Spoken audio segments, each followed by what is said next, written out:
আখিরি নবী সাইয়্যিদুল মুরসালিন নবীর উম্মত, আগেকার নবীদের উম্মতেরা যদি কোনো গুনাহ করত তো সঙ্গে সঙ্গে আযাব এসে যেত, সঙ্গে সঙ্গে গজব এসে যেত। কিন্তু আমার প্রিয় ভাইরা, বাবারা, ও বন্ধুরা, আমরা এমন নবীর উম্মত, এমন নবীর উম্মত যেই উম্মতেরা গুনাহ করে কিন্তু আযাব আসে না, যেই উম্মত পাপ করে একটা পাপের জন্য আল্লাহ একটা পাপ লিখে দেয়। প্রিয় ভাইরা আমার, ফজরের নামাজ যারা পড়ে নাই তাদের জন্য আল্লাহ কোনো গজব রাখে নাই। অনেক আল্লাহর বান্দা ফজরের নামাজ পড়ে না, এরপরে সকাল 7টা-8টার সময় ঘুম থেকে উঠে দোকানে যায়। আল্লাহ চাইলে পারতো যে ফজরের নামাজ পড়বে না তার মুখটাকে আমি বাঁকা করে দেব, যে জোহরের নামাজ পড়বে না আমি তার হাতটাকে বাঁকা করে দেব, আমি যে আসর পড়বে না আমি তার পাটাকে বাঁকা করে দেব, যে মাগরিব পড়বে না আমি তার দোকানে বেচা কিনা বন্ধ করে দেব, যে এশা পড়বে না আমি তার রাতের ঘুমকে কেড়ে নেব। আল্লাহ চাইলে পারতো কি পারতো না? কিন্তু আমার ভাইরা, বাবারা, এ বন্ধুরা, আল্লাহ তাবারাকা তাআলা কেমন দয়াবান, কেমন মেহেরবান, তিনি কেমন দয়াবান। গুনাহ করার পরেও তিনি আমাদেরকে আযাব দেয় না, গজব দেয় না। আল্লাহ দেখছে, আল্লাহর সামনে আমি মিথ্যা কথা বলছি, আল্লাহর সামনে আমি হারাম কাজ করছি, আফসোস মুসলমান, এরপরেও আল্লাহ আমাকে তোমাকে গজবের মধ্যে রাখে না। 24 ঘন্টা এই গাছ আমাদেরকে অক্সিজেন দিচ্ছে। আমি প্রায় সময় কথাটা বলি, প্রায় সময় বলি, কেননা ও মুসলমান, আল্লাহ তাবারাকা তাআলা আমাকে আর তোমাকে কেমন দয়া করছে, কেমন মেহেরবান তিনি। এত অন্যায়, এত অপরাধ করার পরেও আল্লাহ আমাদের রিজিককে বন্ধ করে নাই, আমাদের ইজ্জতকে আল্লাহ সমাজে ক্ষুণ্ণ করে নাই, আল্লাহ আমাদের উপার্জনকে কমায়া দেয় নাই। এত এত শান্তি, এত শান্তি আল্লাহ তাবারাকা তাআলা আমাদের জন্য রেখেছেন। বাইরে 24 ঘন্টায় গাছ আমাদেরকে অক্সিজেন দিচ্ছে। বলেন তো কি দিচ্ছে? একটু সবাই বলেন কি দিচ্ছে? আপনারা কি সবাই এটা জানেন? অক্সিজেন দিচ্ছে গাছ 24 ঘন্টা আমাদের শ্বাস প্রশ্বাসে। এই যে শ্বাস ভিতরে নিচ্ছি এটা অক্সিজেন, যেটা ছাড়ছি এটা কার্বন ডাই অক্সাইড দূষিত, যেটা ছাড়ছি এটার মধ্যে দূষণ। এই জন্য হাদিস শরীফে আছে, যখন তুমি কোনো গরম, এই যে শিক্ষা, এই দেখেন যারা চলে যাচ্ছে, দেখেন কিছু শিখাইতেছি ভাই, কিছু শিখাচ্ছি, হ্যাঁ, আবার আসবে না 1 নাম্বার, ও প্রস্রাব করবে, আচ্ছা আচ্ছা যাও যাও, জি জি জি, ও মোবাইলে কিছু ওয়াজ শুনতে পারবে, জি। চা খান না আপনারা? চা খান? চা গরম হয় না? দুধ গরম হয় না? এই গরম জিনিস যখন আপনি পান করবেন তখন ওই গরম পাত্রের মধ্যে আপনি শ্বাস ফালাবেন না। কেন? আপনি যেটা বের করছেন, আপনার ভিতর থেকে যেটা বের হচ্ছে এটা কার্বন ডাই অক্সাইড, এটা দূষিত। এই আপনি যখন গরম কিছুতে এই আপনার শ্বাসটা ফালাবেন ওটা দূষিত হয়ে যাবে, ভিতরে গেলে রোগ হওয়ার সম্ভাবনা আছে। এই জন্য আমাদেরকে আমাদের নবী পাক সাল্লাল্লাহু আলাইহি সাল্লাম তিনি কেমন নবী দেখেন, গরম জিনিসে শ্বাস ফালাবো না এটাও নবী বলে দিয়েছেন। সুবহানাল্লাহ বলবেন না? আরে মুসলমান, আমি যদি বলতে শুরু করি মুস্তাফা রাস্তায় হাঁটার সময় কিভাবে থুতু ফালাবেন, নবীজি বলেছে মাথাটা নিচু করে বাম পায়ের নিচে থুতু ফালাও আর বাম পাটা দিয়ে থুতুটাকে এভাবে মুছে ফেলো। থুতুটা কিভাবে ফালাবেন, কোন দিকে ফালাবেন এবং এটার সঙ্গে আপনি কি ব্যবহার করবেন এটাও আমার আপনার নবী আমাদেরকে শিক্ষা দিয়েছে। ও মুসলমান, চিনো সেই নবীকে, চিনো।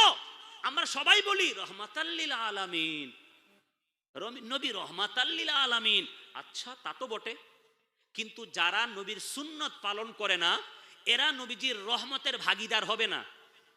হুজুর এটা কি বললেন? হ্যাঁ অবশ্যই উদাহরণ দেব, আপনাদের খারাপ লাগছে নাকি? খারাপ লাগলে কিছু করার নাই, কিছু শিখায়া যাব ইনশাল্লাহ আপনাদেরকে। আমার ভাইরা, বাবারা, খাবারের সময় ডান পা খাড়া করে বাম পা বিছিয়ে খাওয়া সুন্নাত, বরং নয় কোন হাদিসে আছে দোনো পা খাড়া করে, খুব খেয়াল করেন, আর এই গাদিটাকে মাটিতে না লাগিয়ে দোনো পা খাড়া করে খাওয়া সুন্নাত। এটা আল্লাহর হাবিবের সুন্নাত। কেন সুন্নাত? আপনি যদি দোনো পা খাড়া করে খান তাহলে দেখবেন পেটটাকে 3 ভাগ করলে 1 ভাগ খাবার, 1 ভাগ পানি আর 1 ভাগ খালি। এইটা আপনি আসান করে বসবেন, কখনোই পারবেন না, পেট বলবে আরো ঢুকাও আরো ঢুকাও, ভরে নাই, আরো ঢুকাও, যতক্ষণ টাইট না হবে ততক্ষণ দেখবেন কথা ঠিক আছে না। দেখেন দেখেন, কিন্তু আপনি যদি দুটোটা পা খাড়া করে বসেন, পেট 2-4 লোকমা 5 লোকমা পরে বলবে বাস, আর যাবে না। কথা বলেন ঠিক কিনা? তাহলে সুন্নত আদায়ের কারণে ডাক্তাররা কি বলে জানেন? অধিকাংশ রোগ সৃষ্টি হয় অধিক খাবারের কারণে। আপনারা জানেন কিনা জানি না, অধিকাংশ রোগ সৃষ্টি হয় কিসের কারণে? নবীজি বলছেন পেটটাকে 3 ভাগ করো, 1 ভাগ খাবার দিয়ে প্রবেশ করাও, আর 1 ভাগ পানি লাগাও, আর একটা ভাগ খালি রাখো। তুমি কখনোই ডাক্তারের মুখাপেক্ষী হওয়া লাগবে না। প্রিয় ভাইরা আমার, এই সুন্নাতের খেলাফ যে কাজ করলো তার কি হলো? পেটে গ্যাস হলো, পায়খানা শক্ত হলো, কিছুদিন পরে লিভার খারাপ হয়ে গেল, নানান ধরনের রোগ সৃষ্টি হলো। তাহলে সুন্নাত পালনের মধ্যে রহমত নাকি সুন্নাত না পালনের মধ্যে রহমত? একটু জোরে বলেন, জোরে বলেন। সুন্নাত পালনের মধ্যে। প্রিয় ভাইরা আমার, খাবারের আগে একটু পানি খেয়ে নেওয়া নবীর সুন্নাত। কেন? আপনি যখন খাবার খাবেন তখন পেটটা শক্ত থাকবে। জমিনে ধান গাছ রোপণ করতে যেমন জমিনটা চাষ দিতে হয়, পানি ঢালতে হয়, মই দিয়ে সমান করতে হয়, এরপরেই কি করতে হয়? ধানটা গাছটা কি করতে হয়? রোপণ করতে হয়। শক্ত মাটির মধ্যে কি আপনি গাছ রোপণ করতে পারবেন? জোরে বলেন, পারবেন? আপনি যদি আগে একটু পানি খেয়ে নেন তাহলে দেখবেন আপনার ওই খাবারে যদি কোনো অ্যাসিডিটি থাকে, কোনো জীবাণু থাকে, কোনো সমস্যা থাকে, ওই পানি খাওয়ার কারণে অশান্তি দূর হয়ে যাবে, আপনার খাবারটা ব্যালেন্স হয়ে যাবে। সুবহানাল্লাহ। তাহলে যারা খাবার পাইলো তো ও শুরু করে দিল, এই পাইলে তো হাত ধুইছে না কি খবর নাই, ও দিল মুখম। এই প্রিয় ভাইরা আমার, ভাইরা বাবারা, তাহলে নবীর সুন্নাত পালনের মধ্যেই রহমত। আমরা যারা নবীর সুন্নাত পালন করতে পারি না, নবীজির রহমতের মধ্যে আমরা নাই। এই আরেকটা শুনে যান, অনেক কিছু শিখাবো। এই পুরুষরা, টাকনু আছে না, পায়ের টাকনু? টাকনু চিনেন তো? আচ্ছা, এই পায়ের টাকনু পুরুষের যদি খোলা থাকে তাহলে তার যৌবন শক্তি বৃদ্ধি পায়। সুবহানাল্লাহ বলবেন না? নবীজি বলেন তোমরা টাকনুর উপরে জামা পড়ো, টাকনুকে খোলে রাখো। তো বিজ্ঞানী গবেষণা করলো, কি ব্যাপার মুহাম্মদ এই কথা কেন বললো? প্রত্যেকটি সুন্নাতকে গবেষণা করা হয়েছে, আমি বলবো ইনশাল্লাহ, কিছু কয়েকটা বলবো। তারা গবেষণা করে দেখলো যে যে সকল লোক টাকনুর উপরে জামা পরে, প্যান্ট বা পায়জামা যেটাই বলেন, টাকনুটা যার খোলা থাকে, আলো এবং বাতাস ওখানে লাগে। এই টাকনু খোলা থাকার কারণে, আলো বাতাসের কারণে যৌবন শক্তি বৃদ্ধি পায়। সুবহানাল্লাহ বলবেন না? কিন্তু নারীদের জন্য টাকনু ঢেকে রাখা ফরজ। টাকনু ঢেকে রাখা ফরজ, হাতের কবজি পর্যন্ত ঢেকে রাখা ফরজ। এটা ওলামায়ে মুতাআখিরিনদের মত। ওলামায়ে মুতাকাদ্দিমিন যারা মুতাকাদ্দিমিনদের মত, আর ওলামায়ে মুতাআখিরিন শেষ যুগের আলেমদের মত হলো নয়। চেহারা, এই হাত, পা সবগুলোই ঢেকে রাখা ফরজ। যদিও কোরআন ও হাদিসের মধ্যে চেহারাটা আর হাতের 2 তার কবজি, 2 পায়ের টাকনুর নিচের অংশটা খোলা রাখার ব্যাপারে আছে, কিন্তু উলামায়ে মুতাআখিরিন শেষ যুগের আলেমরা বলেছেন না না, ফিতনার যুগ, চেহারা দেখলেই তো সব হয়ে যাবে। হায় মুসলমান, চেহারার কথা কি বলবো? আমি যখন আপনাদের দেশে হাঁটি তো মেয়েদেরকে দেখলে কোনটা মুসলমান কোনটা হিন্দু বুঝতে পারি না, কপালের দিক তাকাইলে বুঝি। কারণ এই যেটা মুসলমান ওইটাও শাড়ি, যেটা হিন্দু ওইটাও শাড়ি, সবদেরই পেট আর পিঠ দেখা যায়। কি লজ্জার ব্যাপার বলো! আরে যে আখিরাত মানে না, যে আখিরাতে বিশ্বাসী নয়, যে হিসাব মানে না, যে কবর বিশ্বাস করে না, যে কবরের আযাব বিশ্বাস করে না, যে মৃত্যু হবে তার বিশ্বাস করে না, আল্লাহকে বিশ্বাস করে না, যে আল্লাহ তাবারক ওয়া তাআলার মিজানকে বিশ্বাস করে না, যে রাসূলকে বিশ্বাস করে না, সে ল্যাংটা হয়ে চলো, তোমার কি? তোমার বিবি কিভাবে চলবে এটা কি তুমি তাকে অনুসরণ করবা না আমার নবীর বিবিদেরকে অনুসরণ করবে? মুসলমান বলো, মুসলমান আমার প্রিয় ভাইরা, এই জন্য আল্লাহ তাবারাকা তাআলা কোরআনুল কারীম ইরশাদ করেছেন, বিসমিল্লাহির রহমানির রহিম, লাকাদ কানা লাকুম ফি রাসূলিল্লাহি উসওয়াতুন হাসানাহ লিমান কানা ইয়ারজুল্লাহা ওয়াল ইয়াউমাল আখির ওয়া যাকারাল্লাহা কাসীরা। আল্লাহ তাবারাকা তাআলা বলেন, নিশ্চয়ই মুহাম্মাদুর রাসূলুল্লাহ সাল্লাল্লাহু আলাইহি ওয়াসাল্লামের জীবনের মধ্যেই তোমাদের জন্য উত্তম আদর্শ রয়েছে। নবীজির দাড়ি ছিল কি ছিল না? এখন তো বলবেন, আওয়াজ তো কম হবে এখন। নবীজির দাড়ি ছিল কি ছিল না? ছোট ছোট ছিল না, এক মুষ্টি ছিল, এক মুষ্টি ছিল। গবেষণা করে দেখা গেছে যাদের দাড়ি লম্বা তাদের যৌন শক্তি বেশি।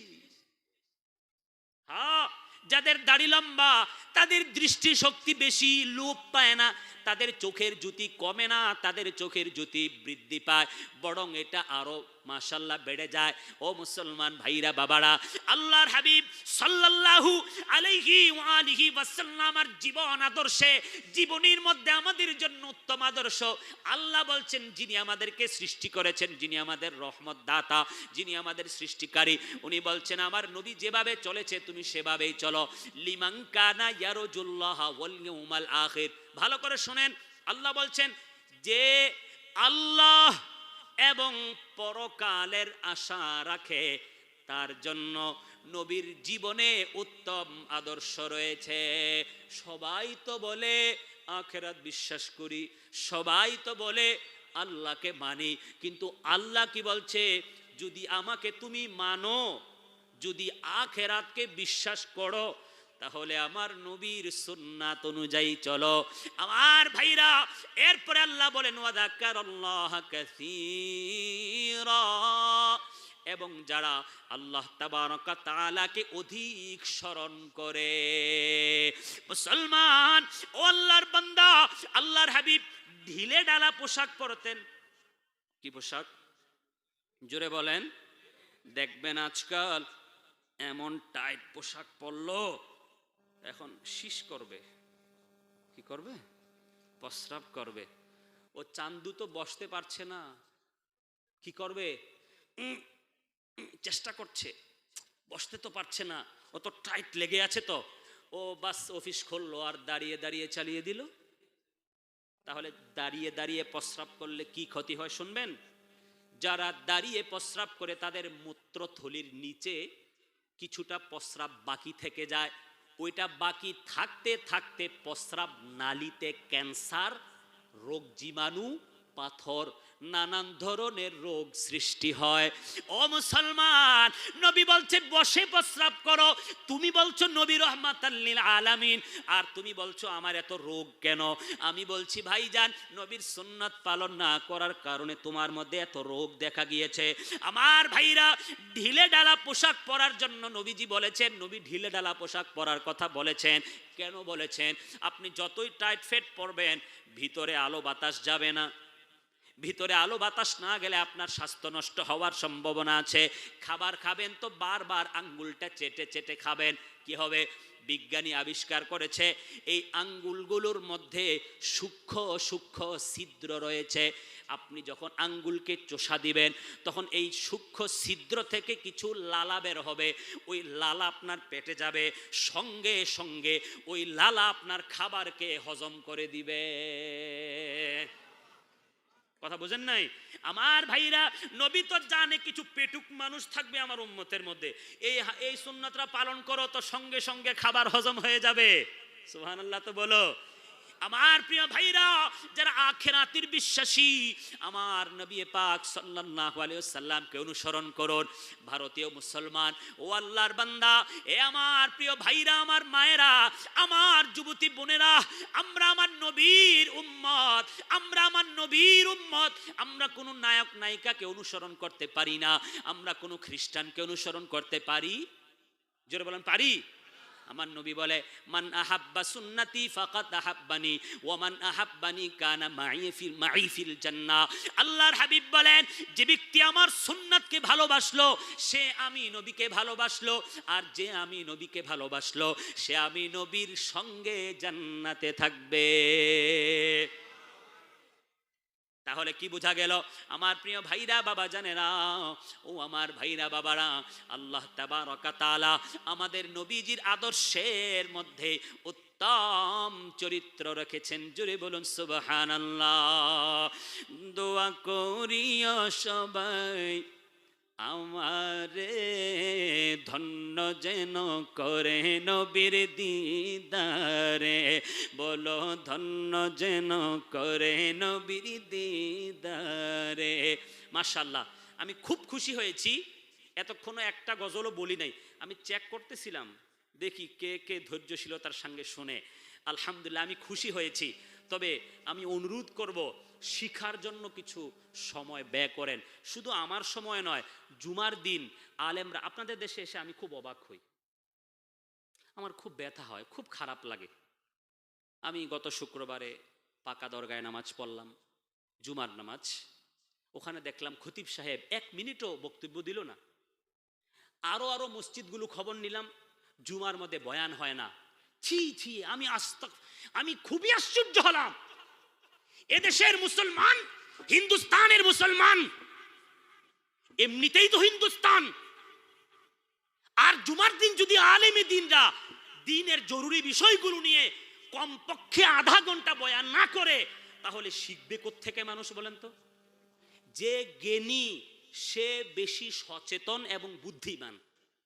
যার জ্ঞান নাই আমরা তাকে কি বলি? বোকা বলি, পাগল বলি, জাহেল বলি, মূর্খ বলি। কেন বলি? জ্ঞান না থাকার কারণে। জ্ঞান যার আছে সে বুদ্ধিমান, সে বিপদে পড়ে না, সে সচেতন, সে দুনিয়াতে ভালো চলে, সে মানুষের কাছে সম্মান পায়। তো মুসলমান দ্বীনের শিক্ষা কিভাবে আসবে? কিভাবে আসবে? আমি অনুরোধ করব আমার উলামায়ে আহলুস সুন্নাহ এবং আপনারা যারা মসজিদ কমিটি আছেন, কাল থেকে আপনি নির্দেশ জারি করবেন যে মসজিদের ইমাম সাহেবের বেতন আরো 1000 টাকা বাড়িয়ে দেওয়া হলো। প্রত্যেক জুমাতে আধা ঘন্টা, কমপক্ষে আধা ঘন্টা। আমরা তো 40 মিনিট বয়ান করি প্রত্যেক জুমায়। বিশ্বাস করবেন, প্রত্যেক জুমায় 40 মিনিট বয়ান হয়। এবং শুধু তাই নয়, ও কমিটি থেকে আমাদেরকে বলা হয়, হুজুর ঠিক টাইম মতো বয়ানে দাঁড়াবেন। হ্যাঁ, এরা সচেতন ব্যক্তি, এরা মানুষকে কিছু শিখাতে চায়। 40 মিনিট বয়ান করি আমরা জুমার দিন, প্রত্যেকটা জুমায়। খুব মনোযোগ, প্রত্যেকটি জুমায় আলাদা আলাদা টপিক। বাস গত জুমাতে যেটা বললাম, এই জুমাতে সেটাও বললাম, এরপরের জুমা আবার সেটাই বললাম, এরপরের জুমা আবার সেটাই বললাম। কি হলো? এই জলসার মধ্যে তো তাই হয়, ও সবাই একটাই বলে, কেউ নামাজের কথা বলে না। টাইম ফিক্সড করে দিবেন এবং বিষয় নির্ধারণ করে দিবেন আগে থেকে। আমাদের দেশে এরকম হয়। শুধু তাই না, পোস্টারে লেখা হয় অমুক আলেম অমুক এতটা থেকে এতটা, এবং তাকে এই বিষয়ে দেওয়া হয়েছে। কথা বুঝলেন? আমাদের দেশের কথা। ও বক্তা বক্তব্য দিবে, কি কোত্থেকে ধরে আনছেন আপনারা? ও কি বক্তা না তক্তা? হ্যাঁ, বিষয় ভিত্তিক বয়ান হবে। বলে দিবেন যে আপনি নামাজ সম্পর্কে বলবেন, আরেকজনকে আপনি পর্দা সম্পর্কে বলবেন, আপনি যাকাত সম্পর্কে বলবেন, আরেকজনকে আকীদা দিবেন, আপনি ইলমে গায়েব সম্পর্কে বলবেন, আপনি আকীদায় আহলুস সুন্নাহ ওয়াল জামাত বলবেন। ও সবাই এক তালে চলে। কি আজীব মানুষ ভাই! মানুষ শিখবে কোত্থেকে বলেন? আপনারা কি বিরক্ত হচ্ছেন নাকি? জুমার দিন প্রত্যেক জুমায় আমি খুবই আশ্চর্য হলাম যে এই সাধারণ মানুষ সপ্তাহে একদিন অন্তত, মানুষ তো কি বলবো, আচ্ছা অন্তত একদিন মসজিদে আসে, কেউ বেশিরভাগ, কেউ না বেশিরভাগ। তো ও যদি একদিন এসে তার দিলটা একটু পরিবর্তন না হয়, সে এখানে জুমার দিন একদিন আসলেই যদি সে নামাজের মহব্বত না হয়, বলেন তো দেখি এমন কোন আল্লাহর ওলি ছিলেন কিনা যারা এক ওয়াক্ত নামাজ জেনে শুনে কাজা করেছেন? এক ওয়াক্ত নামাজ। আল্লাহর কসম, যার মধ্যে আকীদা বিশুদ্ধ হওয়ার পর নামাজ সবচেয়ে বেশি পাবন্দির সাথে চলে, খোদা তার উপর সবচেয়ে বেশি রহমত নাজিল করে। আল্লাহর কসম, এমন কোন ওলি ছিলেন না যারা নামাজকে জেনে শুনে এক ওয়াক্ত নামাজ কাজা করেছেন। আজ মুফতি নামাজ পড়ে না,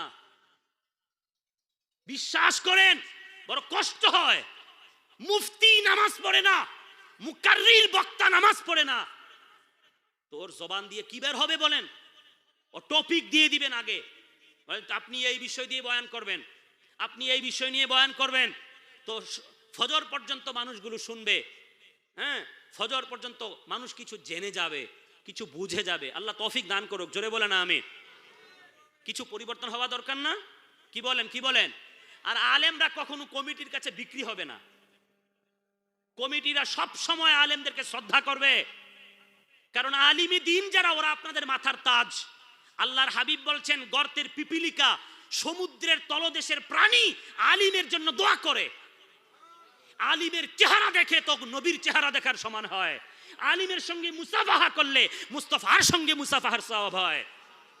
হ্যাঁ, আলিমকে হাদিয়া দিলে তো নবী খুশি হয়, আলিমকে সালাম দিলে তো মুস্তাফা খুশি হয়। আর আলেমরা কমিটির কাছে বিক্রি যাবে কেন? কমিটির কথায় চলবে কেন? কমিটিরা আলেমদেরকে সহযোগিতা করবে, মাদ্রাসা চালাতে কমিটিরা সহযোগিতা করবে। আর ধর্মীয় বিষয়ে কোনোদিন নাক গলাবে না, কোনোদিন না। আমার পীর মুর্শিদ মাদ্রাসা চালায়, উনি প্রধান মাদ্রাসার। কমিটিকে বলেছে, যত ধর্মীয় বিষয় আছে কোনো বিষয়ে আপনারা নাক গলাবেন না, আমি যা বলবো তাই হবে। জি হুজুর, বাস খালাস। আর টাকা তুলতে হবে, এই করতে হবে, সেই করতে হবে। আপনাদের আখেরাত গুছানোর জন্য আপনারা আসবেন, এটা আপনাদের জন্য। যে আল্লাহ, আমি দুনিয়াতে মাদ্রাসা প্রতিষ্ঠা করেছি, মওলা আলিমে দ্বীনদের খেদমত করেছি, মওলা তালেবে ইলমরা খেয়েছে, আমরা ব্যবস্থা করেছি। আল্লাহ, আমার আমল নামায় গুনাহ আছে, মওলা তুমি এর উসিলায় মাফ করে দাও। আরে আপনার আমল নামাকে বাঁচানোর জন্য, আপনার আখিরাতকে সুন্দর করার জন্য আপনি খেদমত করে যাবেন, কিন্তু আলেমে দ্বীনকে মাথার তাজ বানাবেন, আলিমকে শ্রদ্ধা করবেন, তাহলে ইনশাআল্লাহ মাদ্রাসা সুন্দর করে চলবে, আলিমে দ্বীন বের হবে। আমি তো দেখি, আরে 8 লাখ টাকা 10 লাখ টাকা আদায় হয়, বিশ্বাস করেন আমি দেখি আমার সামনে। গতকাল এক জলসায় গেলাম, খুব ভালো, আমাকে বয়ান করতে দিলই না। ও আমার কাছে কানে কানে এসে বলে, হুজুর আপনি প্রধান বক্তা, আপনি প্রধান কালেক্টর। তো আমি আর কি বলবো, বাস বিদেশ থেকে আনলো, বাংলাদেশ থেকে আনলো, আমাকে দিয়ে টাকা চাইবে। তো ঠিক আছে, করব। চাইলাম, ও বয়ান আর হলো না। আমার বয়ান, এই যে মনে করেন মোটমাট 200-250 লোক ছিল আমার সামনে, ওই আদায় করতে করতে 50 জন লোক বসে আছে সামনে, সব ভাগছে। তাহলে বাংলাদেশ থেকে এনে যদি আপনি আদায়ই করতে হয়, তাহলে আর কি শুনবে মানুষ বলেন? না না, আমার কথার উদ্দেশ্য এটা না। ও শুনলাম 5 লাখ টাকা আদায় হয়েছে, আচ্ছা আচ্ছা, আরো আদায় হয়েছে। তো বলো মুসলমান, এই 5 লাখ টাকার পিছনে কয়টা আলিম বের হয়েছে, কয়টা আলিম মুফতি হয়েছে, সেটা দেখার বিষয়। তো আমি অনুরোধ করব আপনাদেরকে, পর্দা করার চেষ্টা করুন। আলিমে দ্বীন যারা, তারা পর্দা করার চেষ্টা করুন। আমি দেখি মাদ্রাসার ঘরে ঘরে মেয়ে ছেলেরা বসে থাকে। কেন? মাদ্রাসার ভিতরে মেয়ে ছেলে ঢুকবে কেন? ফরজ, পর্দা ফরজ। কোন কমিটির লোক যদি বলে, এই মাদ্রাসার প্রধানকে যদি বলে আপনি এই বিষয়ে নাক গলাবেন না, তো কমিটিকে বলবেন আপনি চলে যান, আপনি চলে যান মাদ্রাসা থেকে, আপনার মতো কমিটি দরকার নাই। ধর্মীয় বিষয়ে নাক গলাবে না কোনো কমিটি। হ্যাঁ, খাবার দাবার কোনটা করব জিজ্ঞাসা করেন, টাকা পয়সা কোনটা লাগবে জিজ্ঞাসা করেন, বিল্ডিংটা কিভাবে করতে হবে ওটা জিজ্ঞাসা করেন, অন্য কিছু। কিন্তু ধর্মীয় বিষয়ে কোনো কথা চলবে না। ধর্মীয় বিষয়ে ফয়সালা আসবে আলেমী দ্বীন থেকে। আমার কথা কি বেজার হচ্ছেন? ভাই আমি না বললে এগুলো কে বলবে? দোয়া করিও সবাই আমারে, ধন্য যেন করে নবীর দিদারে। বলো ধন্য যেন করে নবীর দিদারে। বলো দোয়া করিও সবাই আমারে, ধন্য যেন করে নবীর দিদারে। বলো ধন্য যেন করে নবীর দিদারে। দরুদ সালাম মিলাদ কিয়াম পড়ব জীবন ভর, পাই যে আমার নূরের নবীর নূরানি নজর। সুবহানাল্লাহ তো বলো। দরুদ সালাম মিলাদ কিয়াম পড়ব জীবন ভর, পাই যে আমার নূরের নবীর নূরানি নজর। যাইতে চাই মদিনা শহর নবীজির দারে, যাইতে চাই মদিনা শহর নবীজির দারে, ধন্য যেন করে নবীর দিদারে, বলো ধন্য যেন করে নবীর দিদারে। দোয়া করিও সবাই আমারে, ধন্য যেন করে নবীর দিদারে। কোরআন পাকে 26 পারায় বলছেন রব্বানা, নবীজিকে ছাড়া মুদের ঈমান হবে না, নবীজিকে ছাড়া মুদের ঈমান হবে না। বলো কোরআন পাকে অনেক জায়গায় বলছেন রব্বানা, নবীজিকে ছাড়া মুদের ঈমান হবে না। বলো নবীজিকে ছাড়া মুদের ঈমান হবে না।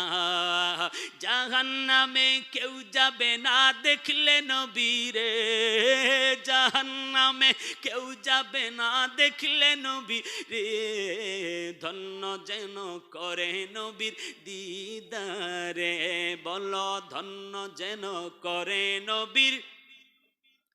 এটা আপনাদের ভারতীয়দের একটা বদ অভ্যাস, শুধু বক্তাই বলবে শ্রোতা বলবে না। বলেন আমার কলব আছে, আপনাদের কি কলব নাই? কথা বলে না। আপনাদের আছে? তাহলে আমি পড়ছি আমার কলব পরিষ্কার হচ্ছে, আপনারা পড়লে কি আপনাদের কলবটা পরিষ্কার হবে না? যত বেশি জবান চালাবেন, যত বেশি জিহ্বাকে নাড়াচাড়া করবেন, তত বেশি আপনার কলব পরিষ্কার হবে। ঝিম না পড়বো না, শুনবো না, এটা পছন্দ না। জিকির করবেন, সুবহানাল্লাহ বলবেন, আলহামদুলিল্লাহ বলবেন, আল্লাহু আকবার বলবেন। হাঁটছেন তো তাসবিহ জপেন। আপনি জিহ্বাকে যত বেশি চালাবেন, আপনার দিল তত বেশি পরিষ্কার হবে এবং রুকু সেজদায় আপনি তত বেশি মজা পাবেন। ও নামাজে দাঁড়াইছে,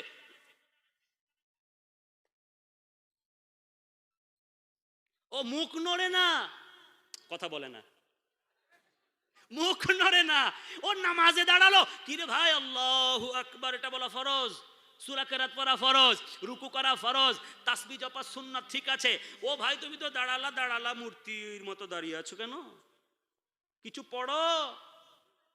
ফুকাহায়ে কেরাম লিখেছেন, নামাজের মধ্যে যদি তাসবিহ গুলো নিজের কানে আওয়াজ না আসে, নামাজ হবে না।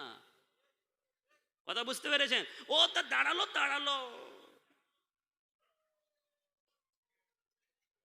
কি আজীব ব্যাপার ভাই, এটা কোন নামাজ? কি ভাই কোন নামাজ? না না না না না, জবানটাকে চালাতে হবে, জবানটাকে নাড়তে হবে, তাহলে ইনশাআল্লাহ আমাদের আমল নামায় সওয়াব লিখা হবে। তো ইনশাআল্লাহ আজ থেকে এই ভারতীয় বক্তারাও কিছু দোষ আছে, আমি শিক্ষার জন্য বলছি, আমাকে মাফ করেন, আমি শুধু শিক্ষার জন্য বলবো। আমার বয়সও কম, আমার চাইতে অনেক বড় বড় বক্তা বা বড় বড় আলেম আছে, শুধুমাত্র শিক্ষার জন্য বলছি, পরামর্শ দিচ্ছি যারা আমার বড় আর যারা আমার সমবয়সী তাদেরকে আমি অনুরোধ করছি, খুব খেয়াল করেন। ও আরেকটা মাইক আছে না, এটা ও দেখেন, আমি যখন আল্লাহুম্মা পড়বো উনিও পড়েন আল্লাহুম্মা, তো শ্রোতারা পড়লো কি পড়লো না, বক্তা কিন্তু বুঝলো না। কি বলেন? ও এই যে মাইক চলছে আরেকটা, ও সাপোর্ট করছে, শ্রোতা তো কোনো সমস্যা নেই, আমার তো চলছে মাইক তো চলছে, এখন বাস আমি না পড়লেও হবে। ও বোবা বানিয়ে রাখলো। কথা বলেন ঠিক আছে? না না না, জবান নাড়াতে হবে, জবান চালাতে হবে। একটু বাংলাদেশি পদ্ধতিতে জিকির করাবো, জিকির চলবে। আপনারা যদি আমাকে উৎসাহ দেন তাইলে না আমি বয়ান করব। লা ইলাহা এই লা ইলাহা, এই আওয়াজে হবে না, লা ইলাহা ও লা ইল্লাল্লাহ, লা ইলাহা ও লা ইলাহা জোড়ে লা ইলাহা, আমার মনের বেদনা, হায় হ্যাঁ বুঝাইলে কেউ বুঝে না।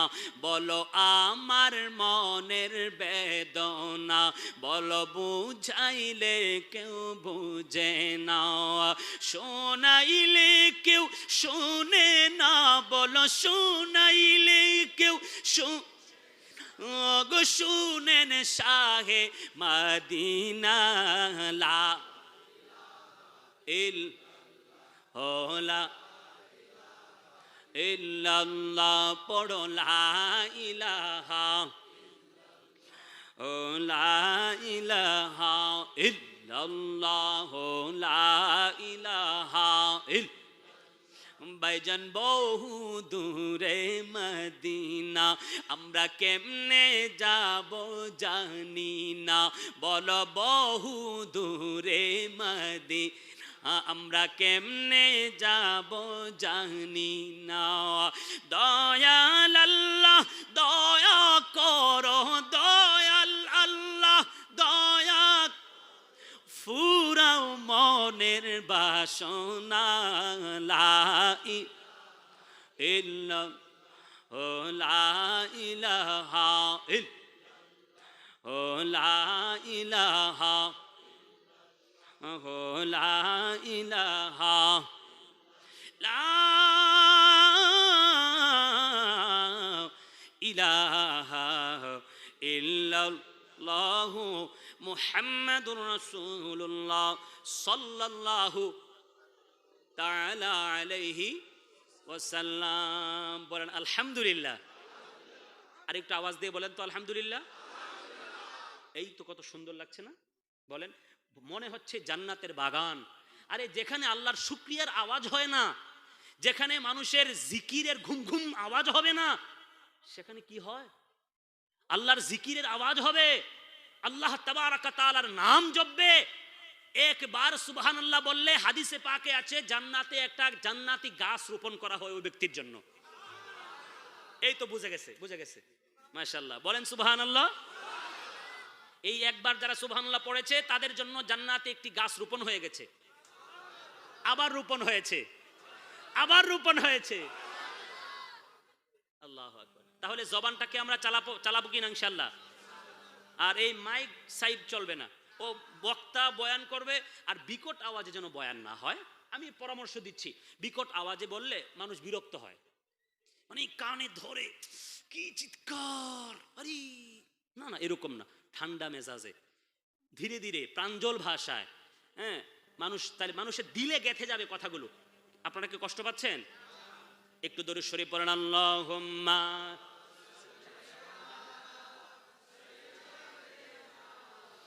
মাওলানা মুহাম্মদ ওয়া আলা